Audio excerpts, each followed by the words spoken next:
Does the green sticker on Brady's helmet mean? Let's skip the shenanigans. It means that Brady has a radio in his helmet.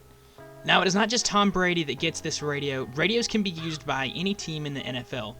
Each offensive and defensive team is permitted no more than one player on the field with a speaker in his helmet. Each team is permitted to have a maximum of 3 active radio receivers to be used on offense by its quarterbacks, and a maximum of 2 active radio receivers to be used on defense by players who have been designated as a primary and backup user. So that means that QB 1, 2, and 3 will have a helmet with a radio in it, and for defense, typically the middle linebacker and maybe the safety might have one, but only one could be on the field at the same time with one. The coach-to-player radio system allows a member of the coaching staff in the bench area to communicate to a designated offense or defensive player with the speaker in his helmet. Communication from the coach's booth via the system is strictly prohibited.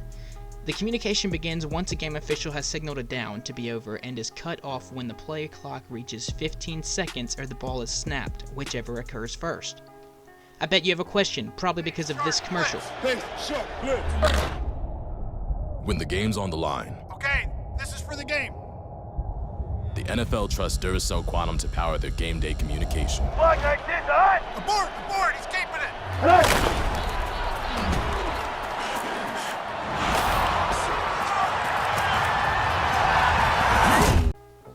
In that commercial, you just saw Patrick Willis clearly receiving calls from the coach after the ball was snapped. You could even hear him say, "Set hut."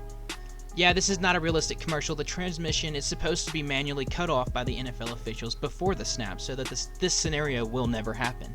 In that same commercial, you probably saw another problem as well. Twins right, 24 stretch. All diamonds on 2.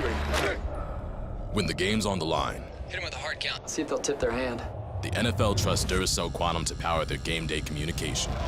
They're blitzing up the gut. Get out of the pocket.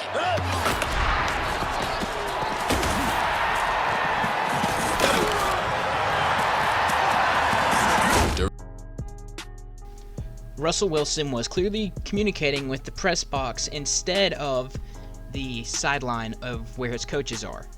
Like I said earlier, that is strictly prohibited. But could this ever actually happen in a real NFL game? And your answer to that is no, because NFL officials control when the radio is cut off and they do it manually.